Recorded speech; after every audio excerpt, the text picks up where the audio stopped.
Dear students, good morning. कक्षा 7वीं, पाठ 2, स्वास्थ्य में सरकार की भूमिका। लोकतंत्र में लोगों की यह अपेक्षा रहती है, लोकतंत्र में लोगों का शासन में लोगों की यह अपेक्षा में उम्मीद रहती है कि सरकार उनके कल्याण या भलाई के लिए कार्य करे। यह शिक्षा, स्वास्थ्य, रोजगार प्रदान करने एवं गृह निर्माण, सड़कों के विकास तथा बिजली आदि उपलब्ध कराने के माध्यम से हो सकता है। इस अध्याय में हम स्वास्थ्य के अर्थ और उससे संबंधित समस्याओं को जांचेंगे। और स्वास्थ्य है क्या? स्वास्थ्य के बारे में हम अनेक प्रकार से सोच सकते हैं। स्वास्थ्य का अर्थ है हमारा बीमारियों और चोट आदि से मुक्त रहना, लेकिन स्वास्थ्य केवल बीमारियों से संबंधित नहीं है। आपने उपयुक्त क्लॉज, ये क्लॉज जो ये फोटो देख रहे हो आप, इसमें देखा होगा कि केवल कुछ स्थितियों को ही स्वास्थ्य से जोड़कर देखना होगा। प्राय हम ध्यान नहीं देते हैं कि उपयुक्त हर स्थिति का संबंध स्वास्थ्य से है। बीमारी के अलावा हमारे लिए उन कारणों का भी विचार करना आवश्यक है जो हमारे स्वास्थ्य पर प्रभाव डालते हैं। उदाहरण के लिए, यदि लोगों को पीने के लिए स्वच्छ पानी और प्रदूषण मुक्त वातावरण मिले, पीने के लिए स्वच्छ में साफ पानी, प्रदूषण मुक्त में दूषित हवा ना हो जिसमें वातावरण मिले, तो वे सामान्यतः स्वस्थ रहेंगे। और दूसरी ओर लोगों को यदि भरपेट भोजन न मिले और उन्हें घुटन भरी अवस्था में रहना पड़े, तो उनके बीमार पड़ने की संभावना अधिक हो जाती है। हम सब चाहते हैं कि हम जो भी कार्य करें चुस्ती से और ऊंचे मनोबल से करें, यानी कि हमारे अंदर काम करने के लिए ऊंचा मनोबल, जोश होना चाहिए। सुस्त और अकर्मण्य रहना या चिंताग्रस्त होना और लंबे समय तक डरे या सहमे रहना स्वस्थ जीवन के लक्षण नहीं है। जैसा कि और हम सबको तनाव मुक्त और प्रसन्न रहना चाहिए। हमारे जीवन के ये सभी पहलू स्वास्थ्य के हिस्से हैं। जैसा कि आज जो हमारे भारत में महामारी कोरोना फैल रही है, उसे आप देख रहे हैं कि इसके लिए हमें सिर्फ सावधानियों की ज़रूरत है, ना कि इसमें तनाव लेने की या इसमें डरने की ज़रूरत है। जितनी सावधानियां आप बरतेंगे उतना आप कोरोना से मुक्त रहेंगे। भारत में स्वास्थ्य सेवाएं। आइए भारत में स्वास्थ्य सेवाओं के कुछ पहलुओं का परीक्षण करें। यहाँ दी गई तालिका में प्रथम स्तंभ और द्वितीय स्तंभों में दी गई कुछ स्थितियों की तुलना कीजिए। संसार भर में भारत में सर्वाधिक चिकित्सा महाविद्यालय हैं। यहाँ सबसे अधिक डॉक्टर तैयार किए जाते हैं और लगभग हर वर्ष 15,000 नए डॉक्टर योग्यता प्राप्त करते हैं। और पिछले वर्षों में स्वास्थ्य सेवाओं की सुविधा में काफ़ी वृद्धि हुई है।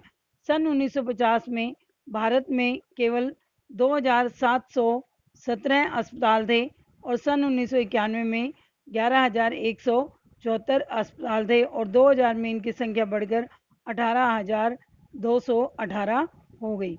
भारत में विदेशों से बहुत बड़ी संख्या में इलाज कराने हेतु चिकित्सा पर्यटक आते हैं और वे उपचार के लिए भारत में कुछ ऐसे अस्पतालों में आते हैं जिनकी तुलना संसार के सर्वश्रेष्ठ अस्पतालों से की जाती है। भारत विश्व का दवाइयाँ निर्मित करने वाला चौथा बड़ा देश है। संसार भर में सबसे ज़्यादा दवाइयाँ जो हैं वो भारत में बनती हैं और यहाँ से भारी मात्रा में दवाइयों का दूसरे देशों को निर्यात किया जाता है।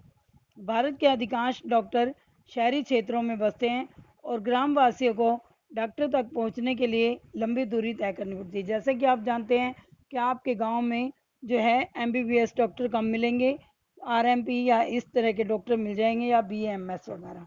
तो आपको अगर अच्छे डॉक्टर के पास जाना है, MBBS या MD के पास, तो आपको कहाँ जाना पड़ता है? शहर में जाना पड़ता है। और भारत में करीब 5 लाख लोग प्रति वर्ष तपेदिक मिस होते हैं, TB से मर जाते हैं और स्वतंत्रता प्राप्ति से अब तक इस संख्या में कोई परिवर्तन नहीं हुआ है। हर वर्ष मलेरिया के लगभग 20 लाख मामलों की रिपोर्ट प्राप्त होती है और यह संख्या कम नहीं हो रही है। जो मलेरिया की बीमारी है उससे भी 20 लाख लोग क्या है वो मृत्यु का शिकार हो जाते हैं। हम सबको पीने का स्वच्छ जल उपलब्ध नहीं करा पा रहे हैं।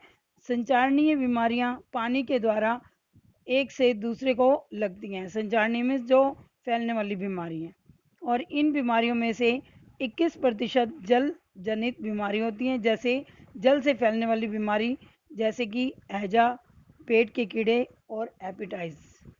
भारत में समस्त बच्चों में से आधों को खाने के लिए पर्याप्त भोजन भी नहीं मिलता है। हमारे यहाँ की जनसंख्या जो है, जनसंख्या बहुत है और फिर ज़्यादा गरीबी है, भुखमरी है, तो उस कारण जो है आधे से ज़्यादा बच्चों को पर्याप्त भोजन नहीं मिल पाता है और जिससे वे अल्प पोषण के शिकार हो जाते हैं और कुपोषण का शिकार होते हैं।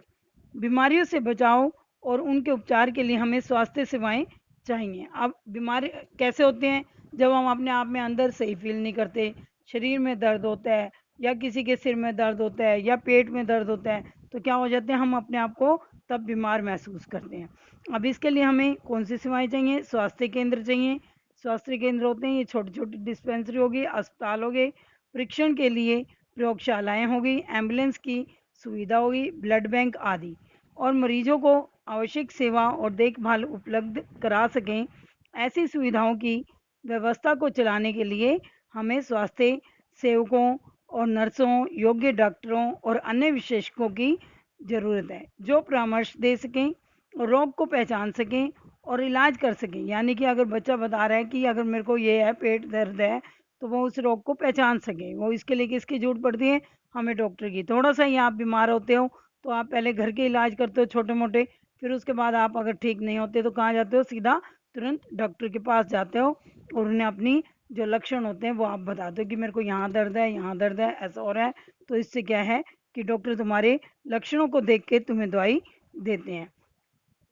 भारत में बड़ी संख्या में डॉक्टर, दवाखाने और अस्पताल हैं। देश में सार्वजनिक स्वास्थ्य सेवाओं को चलाने का पर्याप्त अनुभव और ज्ञान भी उपलब्ध है। ये ऐसे चिकित्सालय और स्वास्थ्य केंद्र हैं जिन्हें सरकार चलाती है। अब ऐसे जो हैं जिन्हें सरकार चलाती है वो सरकारी कहलाते हैं, अस्पताल या स्वास्थ्य केंद्र। और सरकार अपनी जनसंख्या के एक बड़े भाग की देखभाल करने में समर्थ है, जो सैकड़ों और हजारों गांव में फैली हुई हैं। इस विषय में हम बाद में अधिक विस्तार में बात करेंगे। और फिर भी दूसरा स्तंभ दिखाता है कि हमारे देश में स्वास्थ्य की स्थिति कितनी खराब है। उपयुक्त सकारात्मक विकास के बाद भी हम जनता को उचित सेवाएं देने में असमर्थ हैं। मतलब कि हमारे यहाँ पे देश में एक तो जनसंख्या ज़्यादा है और एक गरीबी होने के कारण भी जो है सरकार हमें वो सुविधाएं नहीं दे पाती है जो हमें मिलनी चाहिए। विरोधाभासजनक स्थिति है और जो हमारी अपेक्षाओं के विपरीत है, यानी कि उम्मीदों के विपरीत है, उलट है। और हमारे देश के पास पैसा है, ज्ञान है, अनुभवी व्यक्ति हैं, फिर भी हम सबको आवश्यक सेवा स्वास्थ्य सेवाएं देने में असमर्थ हैं। हम इस अध्याय के कुछ कारणों को जानेंगे।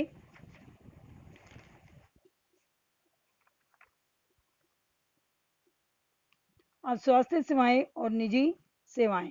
उपयुक्त कहानी से मतलब कि हमारे यहाँ पे दो तरह की सेवाएं, उसको स्वास्थ्य सेवाओं को दो भागों में बांटा गया है।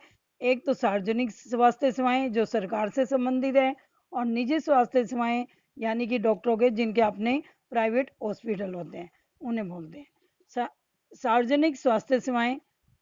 सार्वजनिक स्वास्थ्य सेवा स्वास्थ्य केंद्रों और अस्पतालों की एक ऐसी श्रृंखला है जो सरकार द्वारा चलाई जाती है। ये केंद्र व अस्पताल आपस में जुड़े होते हैं, जिससे ये शहरी और ग्रामीण दोनों क्षेत्रों को सुविधाएं प्रदान करते हैं और सभी बीमारियों, साधारण से लेकर विशेष देखभाल की जरूरत वाली बीमारियों का इलाज प्रदान करते हैं। ग्राम के स्तर पर एक स्वास्थ्य केंद्र होता है जहाँ प्राय एक नर्स या एक ग्राम स्वास्थ्य सेवक रहता है। इन्हें सामान्य बीमारियों के इलाज के लिए प्रशिक्षण दिया जाता है। अब जो गांव में छोटी छोटी डिस्पेंसरियाँ खोली जाती हैं उनमें क्या होता है, एक नर्स होती है या एक सॉरी स्वास्थ्य सेवक होता है, और इन्हें सामान्य बीमारी जैसे बुखार हो गया, खांसी हो गई, जुकाम हो गया, इनकी के इलाज के लिए प्रशिक्षण दिया जाता है। और वे प्राथमिक स्वास्थ्य केंद्र के डॉक्टरों की देखरेख में कार्य करते हैं। और ग्रामीण क्षेत्रों में ऐसा केंद्र कई गांवों की ज़रूरतों को पूरा करते हैं। अब ग्रामीण क्षेत्र में ऐसा जो केंद्र होगा, स्वास्थ्य केंद्र आसपास की कई गांवों की जो सेवा और ज़रूरतें हैं उनको पूरा करते हैं। जिला के स्तर पर जिला अस्पताल होते हैं और जो इन सभी स्वास्थ्य केंद्रों की देखरेख करते हैं। बड़े शहरों में कई सरकारी अस्पताल होते हैं। जैसे एक भय था जिसमें अमन को ले जाएगा, और एक ऐसे विशेष सरकारी अस्पताल जिसमें जिक्र हकीम शेख की कहानी का हुआ था।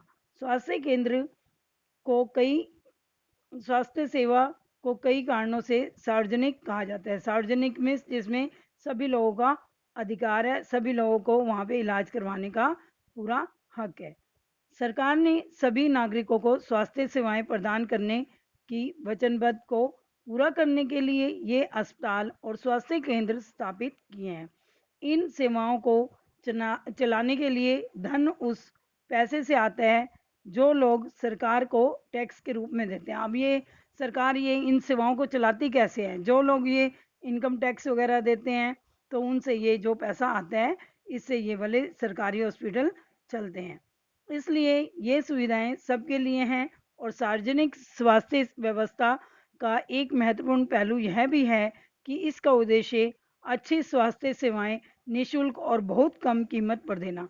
इनका मेन उद्देश्य क्या है कि अच्छी से अच्छी स्वास्थ्य सेवाएं उपलब्ध कराना लोगों को, और साथ में निःशुल्क बिना पैसे के या फिर कम कीमत पे, जितना हो सके उससे कम कीमत पे इलाज को उपलब्ध कराना, जिससे गरीब लोग अपना इलाज करा सकें। स्वास्थ्य सेवाओं का अन्य महत्वपूर्ण कार्य जैसे बीमारियां जैसे टीबी, मलेरिया, पोलियो, दस्त लगना, हैजा, चिकनगुनिया आदि रोकने से फैलना है। और आजकल हमारी जो सरकार है वो भी, जैसे देश में महामारी फैली है कोरोना, तो इसमें क्या है कि आप अगर सार्वजनिक स्वास्थ्य केंद्र में जाओगे तो आपका वहाँ फ्री इलाज होगा, बस कुछ दवाइयों के पैसे लिए जाएंगे और वो भी कम से कम। लेकिन अगर आप इसी को निजी में कराएंगे तो ऐसे भी हॉस्पिटल है जहाँ एक दिन में 50,000 रुपये खर्च हो जाता है। कोई हॉस्पिटल 25,000 एक दिन के ले रहा है, कोई हॉस्पिटल 10,000 ले रहा है।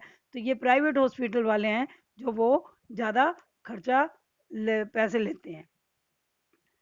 हमारे संविधान के अनुसार लोगों के हित के लिए सुनिश्चित करना और सबको स्वास्थ्य सेवाएं प्रदान करना सरकार का प्राथमिक कर्तव्य है। अब हमारे संविधान में सबसे पहले यही काम है कि जो हमारे देश की जनसंख्या है सबको अच्छी से अच्छी स्वास्थ्य सेवाएं मिले, ये उनका पहला कर्तव्य